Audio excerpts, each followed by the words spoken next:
Bonjour tout le monde, je voudrais parler aujourd'hui de l'Antichrist. L'Antichrist est un terme, un nom qui a été donné à plein de dirigeants dans le monde entier, et cela depuis des siècles. Vous savez, même le grand prédicateur Charles Spurgeon, l'anglais de Londres, le prince des prédicateurs comme on le nommait, il s'est quelque part moqué de personnes qui ont cru que l'Antéchrist était Napoléon.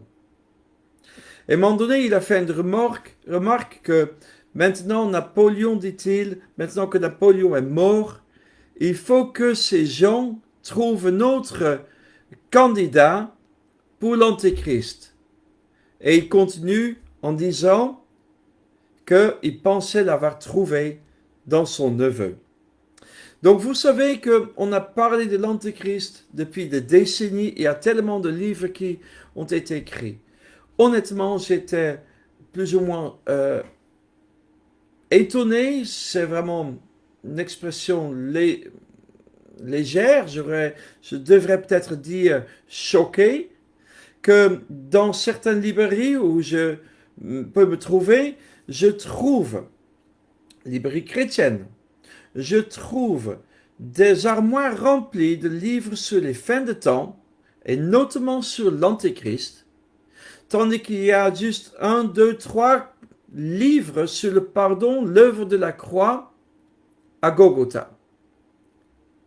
Mes amis, il y a vraiment quelque chose qui ne va pas. C'est la croix qui est centrale dans la Bible. Depuis les premières pages jusqu'à la fin, c'est Jésus et ce que lui a fait à la croix pour nous. C'est ça qui est important. Et pourtant, j'ai vu qu'il y a bien plus de livres qui parlent de l'Antéchrist et de fin de temps, de l'Apocalypse, etc., que sur l'œuvre de la croix. Maintenant, donc, je voudrais parler de ce personnage dont la Bible parle. Oui, la Bible mentionne l'Antéchrist. Qui est-il? Puisqu'il y a tellement de gens qui pensent l'avoir trouvé, eh ben, ils ont mentionné tellement de noms, en passant par plein de présidents américains, par des milliardaires, par des terroristes, toutes sortes de personnages. Et bien sûr, à l'époque de la Réforme, les réformateurs, sauf Calvin, il y a peut-être encore d'autres qui n'ont pas été de cet avis, mais beaucoup de ces réformateurs ont pensé que l'Antéchrist était le pape de cette époque-là, il y a 500 ans. Mais qu'est-ce que la Bible dit au fond? Où est-ce qu'on trouve ce terme, ce mot Antéchrist? Bien sûr, tout le monde va dire l'Antéchrist, c'est dans l'Apocalypse. Alors, si vous lisez bien l'Apocalypse, et moi j'ai écrit un livre sur l'Apocalypse, j'ai écrit un livre de commentaires, et avec des explications, des faits historiques sur l'Apocalypse, sur ce livre, et écrit aux chrétiens du premier siècle. Vous savez, l'apôtre Jean l'a écrit aux chrétiens de cette église en Asie mineure, et plusieurs de ces villes sont aujourd'hui en ruine, et donc où n'existe plus tout simplement. Et donc c'est un contexte, le livre a été écrit à des personnes réelles, le livre de l'Apocalypse stipule clairement, Jésus a dit à l'apôtre Jean, écris ceci, tout ça dans un livre et envoie-le aux sept églises. Donc, ce livre de l'Apocalypse a été écrit aux chrétiens du premier siècle et il y avait un message pour eux. Voilà, c'est ce que j'explique là, je rentre entièrement dans ce thème. Mais maintenant, le mot Apocalypse, Antéchrist, est-ce que on le trouve dans le livre de l'Apocalypse?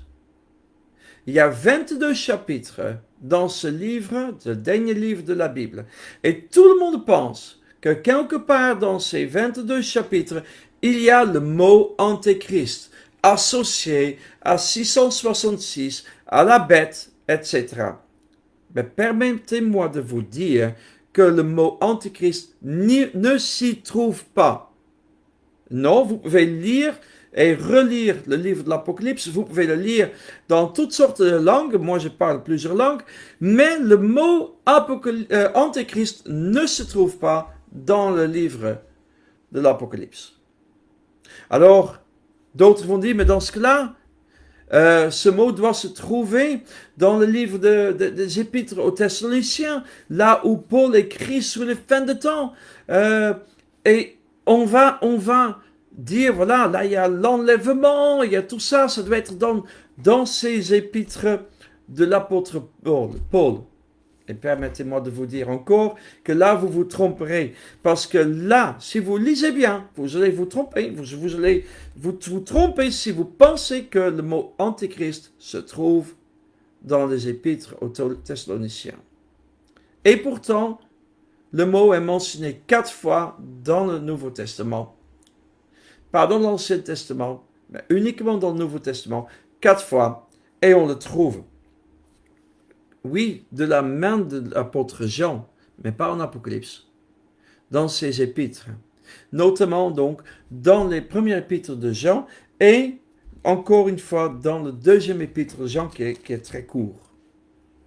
Donc oui, c'est de l'apôtre Jean, mais ce n'est pas en Apocalypse.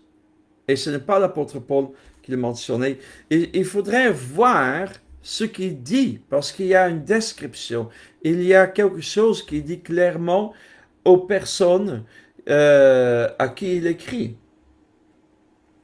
Alors, la première chose que je voudrais voir avec vous, c'est en 1 Jean 4, verset 3, et je vais le lire pour vous. Reconnaissez à ceci l'Esprit de Dieu, je lis à partir de la Bible Louis II. 1910. Hein. Moi, j'ai ici devant mes yeux la colombe, c'est presque pareil. Mais donc, croyez-moi, moi je ne prends pas un livre qui vient de Témoins de Jéhovah ou quoi que ce soit. Hein. Donc, c'est vraiment la Bible que vous connaissez. Donc, l'apôtre Jean écrit ici en 1 Jean, chapitre 4, verset 2, il dit « Reconnaissez à ceci l'Esprit de Dieu, tout esprit qui confesse Jésus-Christ venu en chair est de Dieu. » On est d'accord. Tous ceux qui confessent Jésus-Christ, qui est venu en chair, qui est venu de Dieu, devenu homme, Emmanuel, et ceux qui parlent ainsi sont animés par l'Esprit de Dieu. Alors il continue. Et tout esprit qui ne confesse pas Jésus n'est pas de Dieu, c'est celui de l'Antéchrist, dont vous avez appris la venue et qui maintenant est déjà dans le monde. Ok, donc il écrit ici aux chrétiens au 1er siècle, l'apôtre Jean. Ah, il est mort, on est d'accord, il est mort au 1er siècle. Il a écrit pendant sa vie aux chrétiens. Et ce qu'il a écrit, c'est qu'il a dit, voilà, ceux qui confessent Jésus-Christ avec leur bouche qui est venu, qui disent Jésus est venu, devenu homme pour nous, ces gens-là sont animés par l'Esprit de Dieu, ils sont des enfants de Dieu. Mais tout esprit, tous ceux qui animent, sont animés par un esprit, par quelque chose, une conviction, par un esprit démoniaque, et qui confessent que Jésus n'est pas de Dieu, c'est celui de l'Antéchrist, dont vous avez appris la venue, et maintenant est déjà dans le monde. Bon voilà, on a déjà une explication très claire. Parce que vous savez, il y a tellement de livres qui sont écrits, certains disent l'Antéchrist est déjà parmi nous. Ah bon? Il doit être très âgé. Oui, il doit être très âgé. Puisque l'apôtre Jean, au 1er siècle, quand il écrit à ses compatriotes chrétiens, les enfants de Dieu, qui font partie de l'Église au 1er siècle, il dit, vous avez appris qu'il y a un antichrist, vous avez appris sa venue, et maintenant est déjà dans le monde. Maintenant, c'est-à-dire au moment qu'il écrit, il y a 2000 ans. Il dit, il est déjà dans le monde. Donc, qu'est-ce que nous attendons en fait? Est-ce qu'il était déjà là il y a 2000 ans? Et pourtant, les gens disent, ben, il va venir l'Antéchrist. Ou il est déjà là, aujourd'hui. Alors, s'il est déjà là aujourd'hui, ben, c'était qui alors qui est venu et qui était déjà dans le monde il y a 2000 ans, lorsque Jean a écrit ce texte? Vous voyez, il y a un problème. Parce que moi, je ne crois pas que quelqu'un peut vivre 2000 ans. Il va peut-être vivre une centaine d'années, disons 110 maxi. Mais à un moment donné, c'est la fin. Donc, moi, je ne pense pas qu'il y ait un antéchrist qui est si âgé, qui est plus âgé que le Père Noël, et qui a une barbe énorme, parce qu'il a 2000 ans. Donc, soit l'apôtre Jean a raison, soit tous ces écrivains, avec tous leurs livres qui sont dans les librairies chrétiennes, ont raison. Ben moi, je opte pour l'apôtre Jean, qui a écrit et dont le texte est dans ma Bible. Moi, je crois qu'au moment que Jean a écrit ceci, et qu'il a dit que vous chrétiens au 1er siècle, vous à qui j'écris, vous avez appris, peut-être par sa propre bouche, ou peut-être par quelqu'un d'autre, par l'apôtre Paul, par quelqu'un d'autre, mais il a dit, vous avez appris la venue de l'Antéchrist, et il est maintenant déjà dans le monde. Donc moi je crois qu'il était déjà là il y a 2000 ans. Ok, ça c'est un premier point. Mais donc maintenant, c'est qui? Qui est cette personne? Alors voyons ce qu'il dit en plus. Alors, on peut continuer un petit peu dans ce texte. Donc là, j'ai lu pour vous 1 Jean 4, verset 3. C'est là où il y a ce mot antéchrist. Et il continue dans le verset 4. Vous, petits enfants, vous êtes de Dieu, et vous les avez vaincus, parce que celui qui est en vous est plus grand que celui qui est dans le monde. Cette dernière partie, nous le connaissons bien, n'est-ce pas? Celui qui est en moi est plus grand que celui qui est dans le monde. Mais il dit, vous les avez vaincus. Du coup, il parle en pluriel. Pluriel. Tandis que tout à l'heure, il a parlé de celui de l'Antéchrist. Et vous avez appris la venue. Et maintenant, il est dans le monde. Donc, du coup, il bascule et utilise le pluriel. Petits enfants, vous êtes de Dieu et vous les avez vaincus. Pluriel. Parce que celui qui est en vous est plus grand que celui qui est dans le monde. Jésus-Christ qui est en nous, son esprit. Eux, effectivement, il y en a d'autres, plusieurs. Au moment que Jean écrit, il y a 2000 ans. Eux, ils sont du monde. C'est ces gens-là qui ont vaincu ces chrétiens il y a 2000 ans. Ces chrétiens qui ont reçu la lettre de Jean. Eux, ces chrétiens ont vaincu ces gens, les antichrists. C'est pourquoi ils parlent d'après le monde et le monde les écoute. Nous sommes de Dieu. Celui qui connaît Dieu nous écoute. Ok, donc on a une indication qu'apparemment il y a plusieurs.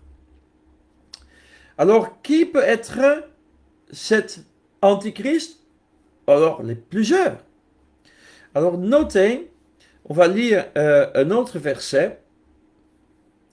On peut aller vers 1 Jean, chapitre 2, le verset 18. Je vais essayer de lire, et on va lire quelque chose qui va... Je vais changer à un moment donné des mots, pas pour changer la parole de Dieu, mais pour vous aider à comprendre ce qu'il veut dire. Dans le verset 18, et là je lis à partir de ma Bible ici, la colombe. « Jeunes enfants, dit-il, l'apôtre Jean, toujours, qui écrit, c'est l'heure dernière. » Ah, c'est intéressant. Parce que nous, on parle tout le temps des fins de temps. On pense qu'on est dans les fins de temps. Maintenant, c'est les fins de temps. Tout le monde en parle.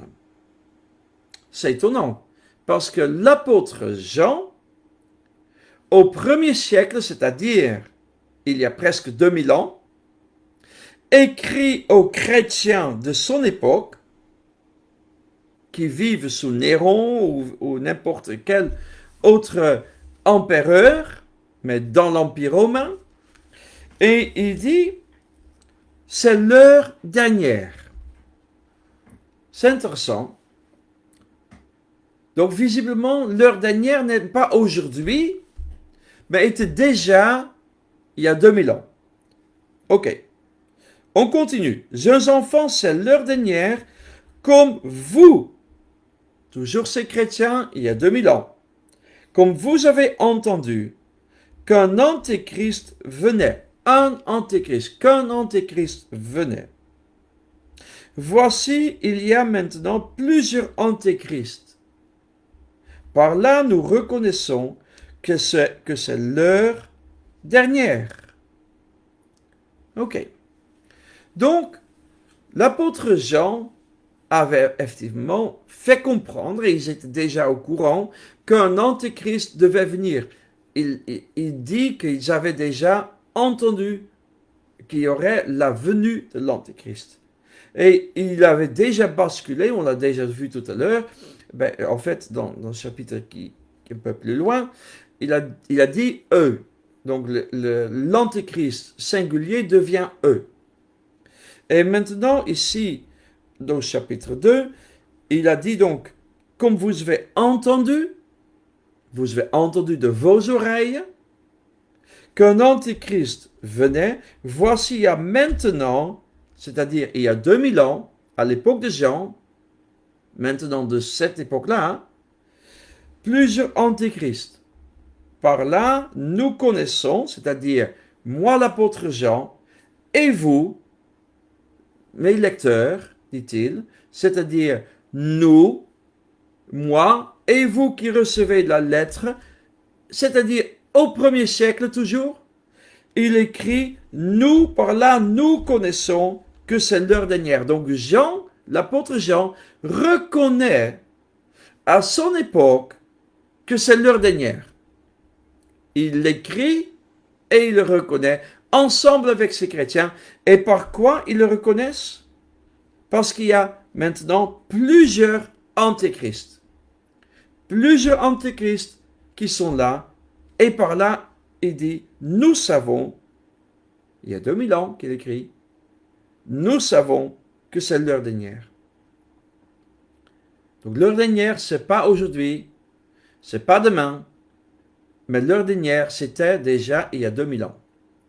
Et l'apôtre Jean l'a reconnu. Par quoi? Parce qu'il y avait déjà plusieurs antéchrists. Donc il dit qu'il y a un antéchrist qui devait venir, et il dit, et voici il y a plusieurs antéchrists. Et par là, nous reconnaissons donc l'époque, l'heure dernière.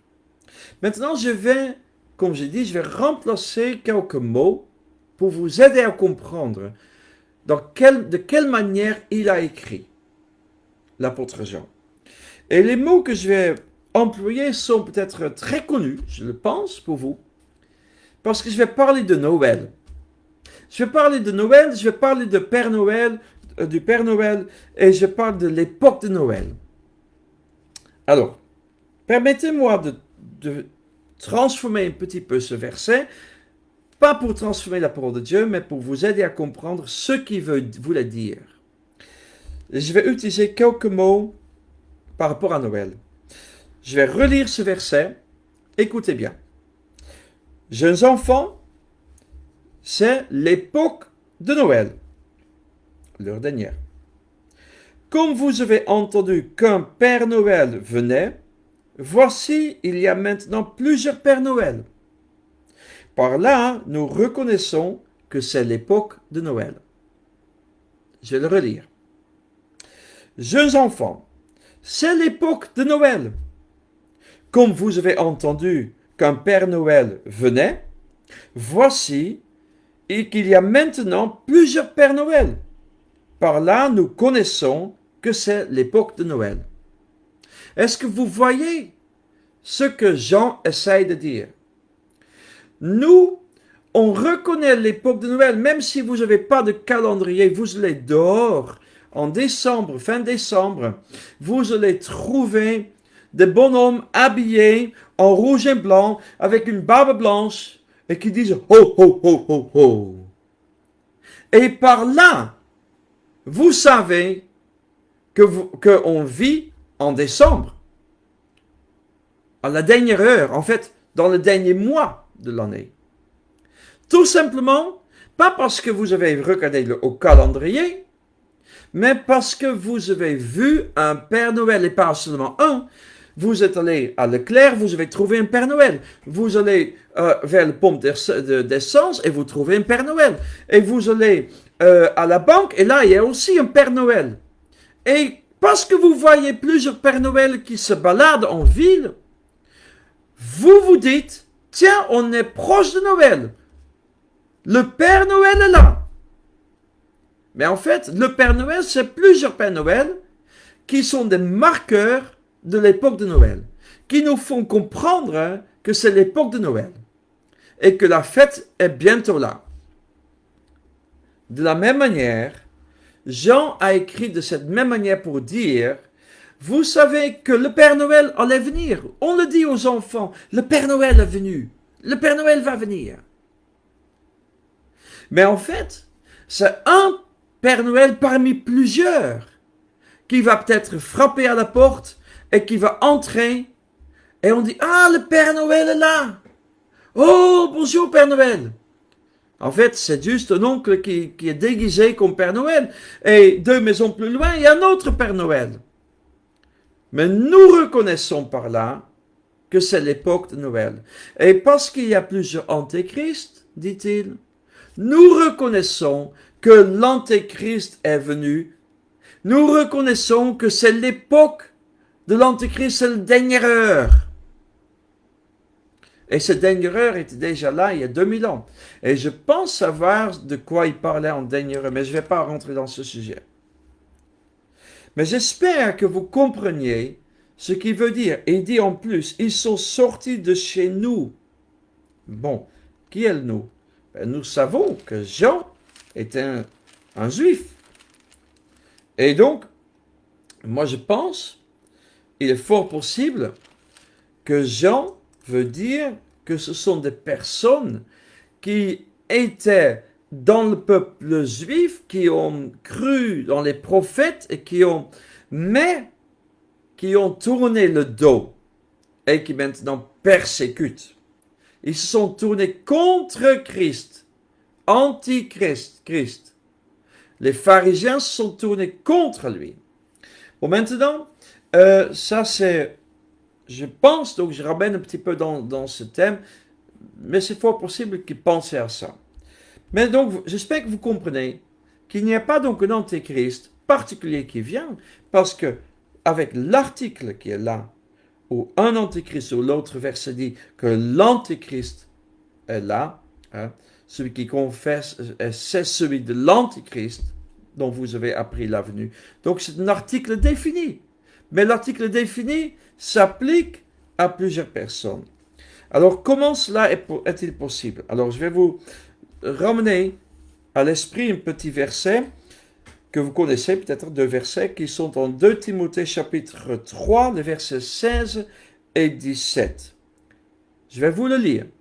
Il dit, toute écriture inspirée de Dieu est utile pour enseigner, pour convaincre, pour redresser, pour éduquer dans la justice, afin que l'homme de Dieu soit adopté et préparé à toute œuvre bonne. Dites-moi, c'est qui l'homme de Dieu? C'est qui l'homme de Dieu? Est-ce que maintenant je vais dire, ce n'est pas moi? Ce n'est pas vous? Est-ce que vous dites, ah mais ça ne me concerne pas, moi je ne suis pas l'homme de Dieu. L'homme de Dieu c'est le pasteur là qui prêche là. Moi je ne suis pas l'homme de Dieu. Alors si vous pensez de cette manière-là, donc vous rejetez et vous ne croyez pas ce qui est écrit juste avant. Quand il dit que toute l'écriture, toute la Bible est inspirée de Dieu et utile pour enseigner, utile pour convaincre, pour redresser, pour éduquer dans la justice. Est-ce que ça ne vous concernerait pas parce que vous dites, mais moi je ne suis pas l'homme de Dieu. Je suis juste un simple chrétien sauvé, j'étais pécheur, je suis sauvé par la grâce. Je ne suis pas l'homme de Dieu, je ne suis pas le prédicateur. Ben, si vous pensez ainsi, vous allez donc rejeter un passage qui est utile pour vous. Parce que l'homme de Dieu, c'est aussi vous. Et vous dites peut-être, mais moi je suis une femme. Mais c'est aussi pour les femmes de Dieu. C'est pour tout le monde. Le terme ici, l'homme de Dieu, est un terme général pour tout chrétien qui veut suivre, apprendre et être corrigé par la parole de Dieu. Et c'est pour cela que Paul écrit cela. C'est pour tout le monde. Ça s'applique pour tout le monde. Maintenant, l'Antéchrist, donc pareil. L'Antéchrist n'est pas juste une personne. Ce terme, l'Antéchrist, s'applique donc à plusieurs personnes. Nous l'avons déjà vu. Maintenant, plusieurs Antéchrists sont sortis. Et par là, nous savons que c'est dernier et qu'il y a donc l'Antéchrist. Et on va voir encore, pour pouvoir confirmer ce que je viens de dire, on peut voir le verset 22, juste un peu plus bas. 1 Jean 2, verset 22. L'apôtre Jean dit ceci. Qui est le menteur, sinon celui qui nie que Jésus est le Christ? Celui-là est l'Antichrist, qui nie le Père et le Fils. Quiconque nie le Fils n'a pas non plus le Père. Celui qui confesse le Fils a aussi le Père. Donc, là, c'est très clair, c'est très vaste. Il utilise toujours l'article défini, l'Antichrist. Mais qui est donc le menteur? Le menteur. Est-ce qu'il n'y a qu'un seul menteur? On peut dire oui, c'est le diable. Et les hommes ne mentent pas? Il n'y a pas de gens qui mentent? Si, il y a plein de gens qui mentent. Mais qui sont ces menteurs? Qui est le menteur? Ben, il précise encore, surtout, il va dans les détails, il dit, celui-là, celui qui nie que Jésus est le Christ, c'est-à-dire le Messie, le Sauveur, le One, eh bien celui-là est l'Antichrist. L'Antichrist. Mais il y a donc plein, parce que moi je croise pas mal de gens qui nient que Jésus est le Christ, le Sauveur, le One de Dieu, pour briser les liens, pour libérer les opprimés, pour rendre libres ceux qui sont en prison, pour rendre la vue aux aveugles et ressusciter les morts. Il y en a plein que Jésus est cette personne-là pour nous sauver. Et bien donc, selon cette description, c'est l'Antichrist. Donc l'Antichrist, c'est n'importe qui nie que Jésus est le Christ. Alors finalement, il y a encore un verset, je ne sais pas si je l'avais mentionné, c'est en 2 Jean, ce dernier verset, 2 Jean, chapitre 1, verset 7, il dit « Car plusieurs séducteurs sont entrés dans le monde qui ne confessent point que Jésus-Christ est venu en chair. » C'est celui qui nie que Jésus est le Christ. Il ne confesse pas que Jésus est venu en chair. Parce que s'ils confessent que Jésus est venu en chair, ils reconnaissent que Jésus est donc le Fils de Dieu, Dieu qui est venu en chair, payé pour nous, qui s'est dépouillé pour nous, pour prendre la forme d'esclave et mourir à la croix pour nous. Et il dit, celui-là, celui qui est tel, c'est le séducteur et l'Antichrist. Encore, l'article définit l'Antichrist, mais aussi pour le séducteur. Et donc, il y a pas mal de personnes, parce qu'il vient de dire encore dans 2 Jean 1, verset 7, car plusieurs séducteurs, plusieurs, sont entrés dans le monde qui ne confessent point que Jésus-Christ est venu en chair. Celui qui est tel, c'est le séducteur. Mais on parlait de plusieurs. Et l'Antichrist. Et donc aussi plusieurs. Voilà. Donc, depuis que Jean a écrit ces passages dans les épîtres de Jean et pas en Apocalypse, eh bien, il y en a plein d'antéchrists. il y en a eu tellement, certains sont tellement flagrants, d'autres sont peut-être moins flagrants, où on a plus de mal à les reconnaître. Mais j'espère que là vous avez eu tous les versets bibliques. Je les rementionne si vous voulez, comme ça vous pouvez retrouver 1 Jean, chapitre 2, verset 18, le verset 22, 1 Jean 4, verset 3, et 2 Jean 1, verset 7. Donc 1 Jean 2, 18, 22, chapitre 4, verset 3, 2 Jean 1, verset 7. Il n'y a pas d'autres passages dans la Bible qui parlent de l'Antéchrist. Et vous avez vu que tous ces passages parlent de plusieurs personnes qui étaient déjà présents à l'époque de Jean et de ces chrétiens il y a 2000 ans. Et ce sont des personnes qui nient que Jésus est le Fils de Dieu venu en chair, qui est Dieu incarné, et qui sont des séducteurs, et ils sont donc aussi l'Antéchrist contre Jésus-Christ parce qu'ils le refusent. Donc voilà, et je pense qu'il y a beaucoup de ces personnes. Ils sont aussi donc le menteur ou les menteurs, comme vous voulez. J'espère que ça vous a appris quelque chose et j'espère que vous cessez donc de regarder, de chercher à voir s'il y a encore vraiment cet antéchrist, ce grand antéchrist qui doit encore venir. Malheureusement, heureusement je dirais plutôt, heureusement, parce que les scénarios que parfois ils sont dépeints sont terribles, c'est n'importe quoi. Excusez-moi, mais la Bible est claire, la Bible est la vérité, et moi je ne veux pas être en dehors de la Bible.